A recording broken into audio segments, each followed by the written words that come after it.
Hey everyone, this is Ash from Creative Mending, and I'm so excited to bring you this video about building your budget pan pastel set.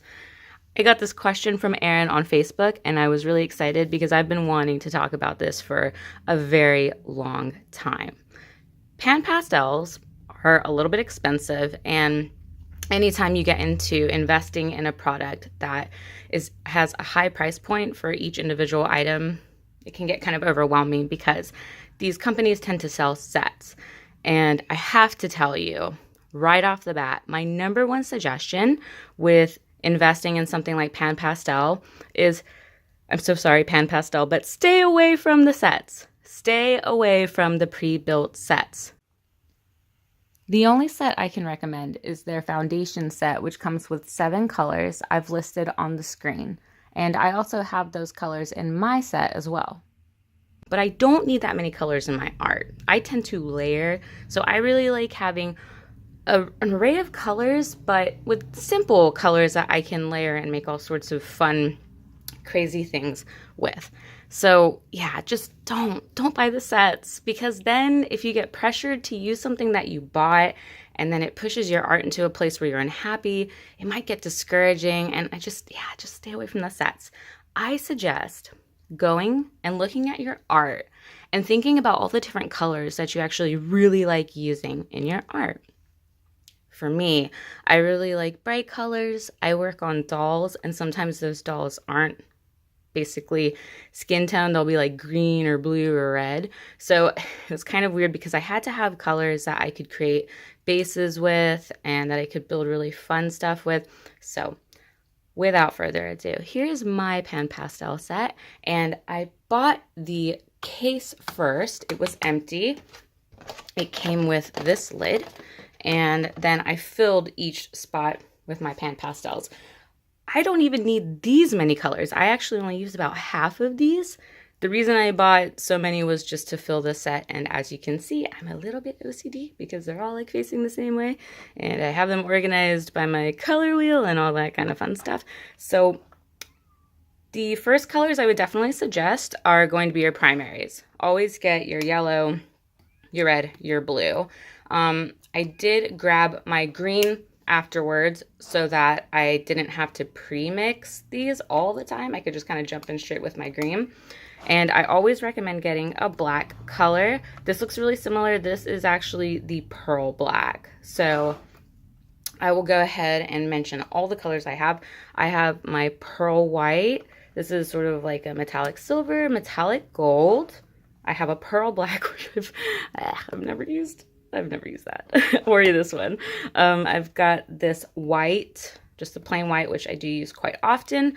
It's really good for basing stuff. And then you've just got like a nice gray. Then my black, I've got a purple, sort of like a violet-ish magenta. I did want to get a peach tone because this is really nice for working with the white to push back certain colors and bring out brighter ones, if that makes any sense.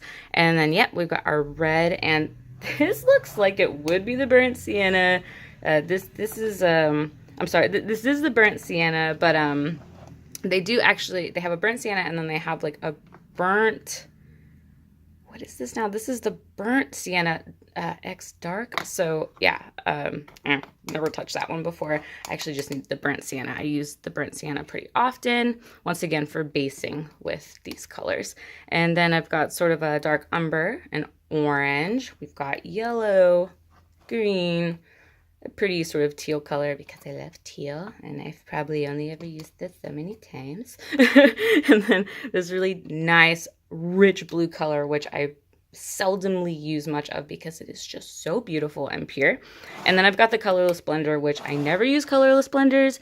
I don't know why I bought this. I guess it was just kind of like, yeah, that'd be useful to have. I never use it. So let's go ahead and do some quick swatches of these guys. I'm just gonna pull out some Bristol really quick and show you a few of these colors. I did grab some Q-tips over here, and we're just gonna sort of like jam with this guy. Oh, that's gonna create a shadow. Remove that. All right, so like, let's dig into the yellow. I really want to show off the yellow. It's nice and bright. I seldom have to use very much of it because it is just so bright. So pretty that is. Oh my goodness. And then the blue is also really awesome.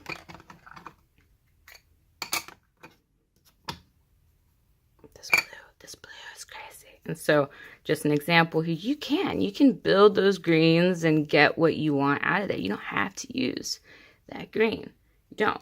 But the green is nice because instead of having to go all in there and mix everything, which is funny, I've just realized I've never even used this green. I usually make my greens by mixing. But yeah, it is nice to just have that green on the side. So I really love PanPastels. I do have the really pretty blenders. I invested in those too.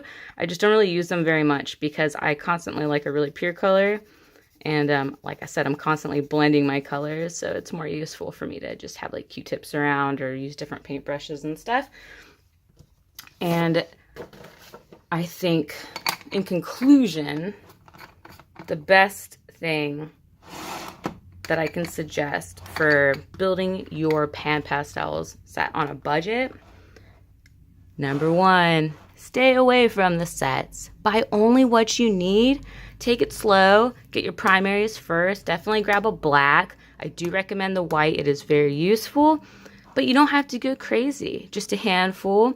And then once you start working with it more and you're like, oh man, I could really use this color more often because I use it all the time, you know, grab that color. Like I do use orange pretty often. I don't want to have to mix that with red and yellow all the time. So figure out what works for you and save yourself some money. Have some fun with it. Build your own set that works for you. Thank you so much for watching. I hope that you'll like and subscribe to my channel, and please leave a comment if you want to see any more videos like this.